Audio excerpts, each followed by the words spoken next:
Do you want to know the 4 cold approach mistakes that kill your conversations with beautiful girls, that leaves you hanging with no dates, no number, no instant dates? If you want to know what it is, this video is for you, baby.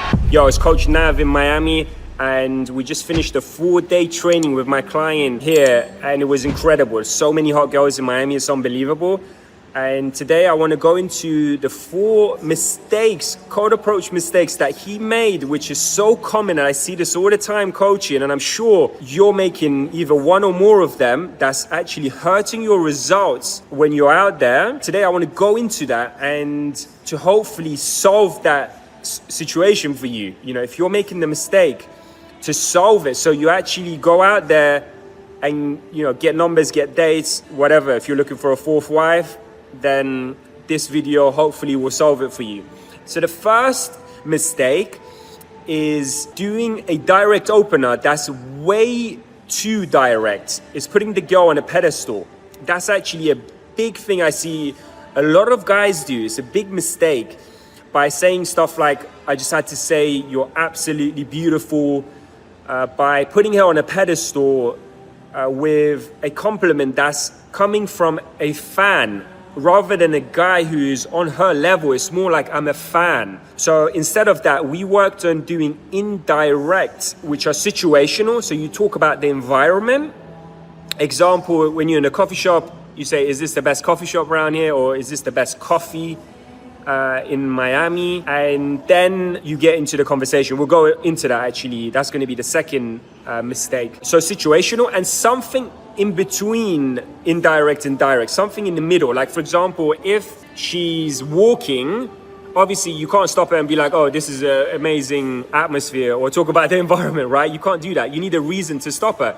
So something like, you have the best fashion in Miami, that's much better than saying you're absolutely beautiful, right? Talking about her fashion, because she had to put work into that to actually, to spend time and go shopping. And so it kind of reflects her personality rather than just genetics. It's not good to compliment genetics. We worked on that, and that completely changed his open rate. More women wanted to stay. You know, when he was doing the over the top opener, the direct, women obviously enjoyed it, but you can tell it was more like, oh yeah, that's cute, but you know, I'm not going to stick around and have a conversation. Or even if she did, she already made her mind up. So that's an important way to be on her level, you know, not to come from a lower level. Then the second thing was, when doing situational, my client wasn't transitioning and actually talking about her and flirting with her. That's the difference between direct and situational opener. Is direct, you're straight in to the flirting, to the good stuff. Whereas with the indirect, it's slightly different because you're just talking about the environment. So you're not actually flirting with her yet. Now you need to transition and talk about her, and then that's when the good stuff's gonna happen, right? And the way you do that, you say, oh, by the way, is your accent from New York? Or by the way, let me guess, you're from Colombia. That's the transition, and that's how you're gonna get into that flirting conversation, flirtatious conversation, because you're talking about her. What is everyone interested in? Themselves, right? So when you talk about her, it's really easy to get her attention. You know, because at the end of the day, we want her attention so that we can get her interested in the conversation, right? And the best way to do that is talk about her. So that's the second mistake. Guys, when they do a situational opener, they don't actually transition. They keep talking about, you know, the food. Like, let's say if they're in a supermarket, they'll open about the food and then they keep talking about that for like half an hour and it doesn't go anywhere. So that's the second mistake. Now, the third mistake is running out of things to say. This is extremely common. You know, you've probably been in a situation where you just went, fuck, I don't know what to say right now. I've certainly been in those situations in the past, and we worked on that.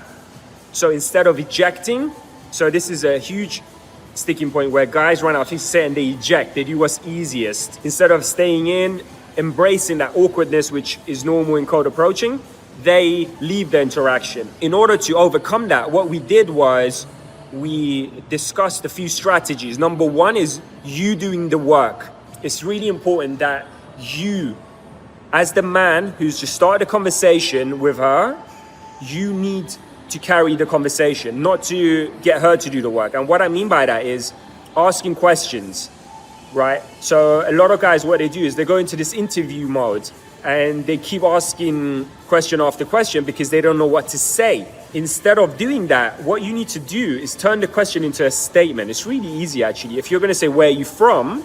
You change that into, let me guess, you're from Colombia. Even if you get it wrong, it doesn't matter. Even if she looks, Latina, and you go, oh, let me guess, you're from Japan. At least you did the work. Yeah, and then the second thing is saying a story. A story is a great way to carry the conversation in the beginning because the girl doesn't know you yet, so she's not going to carry the conversation. We don't have enough value yet in the start of the conversation. It's like, imagine for a second, if I approach you and I go, let's say you're living in Miami, and I go, hey bro, what do you think of Miami? What are you going to say? You're like, who the fuck are you? Why are you being weird? Because you don't know me yet. But if I start a conversation with you and, let's say we're in a bar, I talk about the bar, and then I talk about how I'm traveling, and maybe I talk about what you do for work. You look like you work in finance, and then now you're thinking, actually, this guy's kind of cool. And then I go, oh, what do you like about Miami? Then it would make sense because now I have value in your eyes. So with the girl, it's the same. In the beginning, you can't go in there and get her to do work because you don't have value yet. So this is where storytelling comes in, bantering, statements. I'll give you an example. Let's say you go in and you go, oh, let me guess, you're from Colombia. She goes, no, I'm from Argentina. And then you do a tease. You go, oh yeah, you guys have the best steak, don't you? I can imagine you're cooking steak every day at home. And then she responds to that very brief response, and then conversation dies. You're like, what the fuck do I do? Now you say a story. You say, oh yeah, I've noticed in Miami, there's a lot of Argentinians everywhere. It's like there's more Argentinians here than in Argentina, right? And then you go, yeah, let me guess, you're from Buenos Aires. You see there, so I said a little bit of a story that I know the vibe in Miami. I know there's a lot of Argentinians, so I'm demonstrating my personality. That way, she can get to know me a little bit. And then most importantly, I'm doing the work. So we worked on that. And then some other strategies is doing a code read. If a conversation dies, you can do another code read. So let's say if you've already talked about where she's from, now you can talk about what she does for work, or if she's a student, and you just make an assumption. You go, by the way, you look like you work in fashion, right? So there's 3 code reads you can do. One is the nationality. The second one is her work, and the third one is hobbies, yoga, Pilates, gym, whatever. That was the third mistake. And then the fourth one is not flipping the script, because you can't do that for the whole time. You can't carry the conversation, you can't do the work. Then you're investing way too much. So what happens is usually in the first 2 or 3 minutes, she starts to become interested by asking you questions, by talking more. You can see her in her facial expressions. She just warms up to you much more. And then that's the point where you've got to flip the script and now get her to do the work. To do that, you just ask a question. It's actually really easy. It's what you shouldn't do in the beginning. You do it at this point and you go, oh, what brings you to Miami? Or why did you move to Miami? A question that actually gets her to invest. And you give a little bit of more breathing space to her as well. So in the beginning, it's going to be 90% you doing the talking, 10% her. And then slowly it's going to change. It's going to be like 80-20, 70-30. Sometimes it happens gradually, sometimes it's sudden. And then it's going to be 50-50 in the interaction. If you do an instant date, that's when you really flip it and you get her to actually invest more than you're investing. So she's actually talking more than you are. And that's the position you want to be in to get a real solid number. A lot of guys go, oh, Nav, I go out there, I'm getting flaky numbers, right? Because they're not doing this part. If you think back to the interaction, you probably fucked up towards that end of the interaction by not getting her to invest, because people don't care about things that they don't invest in. It's like giving it for free. If you give something to someone for free, they don't really care about it, and they don't care if they lose it. Whereas once they invest in it, it's like investing in a stock. If you right now you invest in Tesla $1 million, you're gonna really care about the outcome of Tesla. But right now, you probably don't give a shit.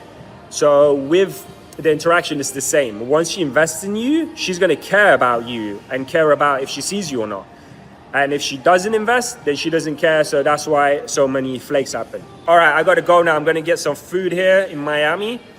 And if you have any questions, go to the comment. If you got any sticking points, let me know. And I hope this video helped.